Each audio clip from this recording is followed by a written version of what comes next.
ഒരു പാട്ടിന്റെ ഒരു ഓർമ്മ എന്ന് പറയുന്നത് ഒളിച്ചിരുന്നേ ആ പാട്ട്.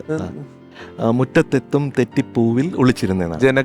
ജനകൻ. അപ്പൊ അങ്ങനെ പാട്ട് ഈണം ചെയ്തു ഗിരീഷേട്ടൻ കേട്ട്, ഗിരീഷേട്ടൻ ഈ ആദ്യത്തെ 2 ലൈനിന് ഒരു 10-12 പല്ലവികൾ എഴുതി.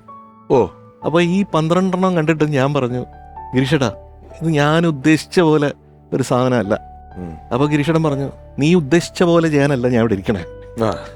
അങ്ങനെ നമ്മൾ തമ്മിൽ സംസാരിച്ച് നല്ലൊരു വഴക്കിന്റെ ഒരു രീതിയിലേക്ക് മാറി. അപ്പോൾ സഹിക്കാൻ വയ്യാതെ ഞാൻ പറഞ്ഞു, ഗിരീഷേട്ടാ ഞാൻ പോകണമെന്ന് പറഞ്ഞിട്ട് ഞാൻ ഇറങ്ങിപ്പോയി അവിടെ നിന്ന്. അപ്പോൾ സങ്കടം, ചേട്ടനാണല്ലോ. അപ്പോൾ ഗിരീഷേട്ടൻ പറഞ്ഞു, ഇനി നിൻ്റെ കൂടെ ഞാൻ വർക്ക് ചെയ്യില്ല എന്നും പറഞ്ഞു. ഞാൻ വെളിയിലോട്ട് ഇറങ്ങി. ഞാൻ വണ്ടിയെടുത്ത് വീട്ടിൽ പോയപ്പോഴത്തേക്ക് ആകെ അയ്യോ ഇത് തെറ്റായി പോയല്ലേ, ഇനിയിപ്പോൾ ഗിരീഷേട്ടൻ എൻ്റെ കൂടെ വർക്ക് ചെയ്തില്ലെങ്കിൽ എന്ത് ചെയ്യും ഇതൊക്കെ പറഞ്ഞ് ഇങ്ങനെ മനസ്സ് ഭയങ്കര സങ്കടമായി. അപ്പോൾ രാവിലെ ഒരു 5 മണിയായപ്പോഴത്തേക്കും ഒരു ഫോൺ വന്നു. അപ്പം ഞാൻ നല്ല ഉറക്കമാണ്. അപ്പോൾ മോനെ കുട്ടാ, എൻ്റെ മോനല്ലേ, എടാ നീ വാടാ, ഗിരീഷേട്ടൻ നിനക്ക് എത്ര ഇഷ്ടത്തോടു കൂടിയാണ് പാട്ട് എഴുതി വെച്ചിരിക്കുന്നത് നിനക്കറിയാമോ എന്ന് പറഞ്ഞു. അപ്പം ഞാൻ ഉടനെ ചാടി എഴിച്ച് കുളിക്കാൻ പോലും നിന്നില്ല, പെട്ടെന്ന് അങ്ങോട്ട് പോയി.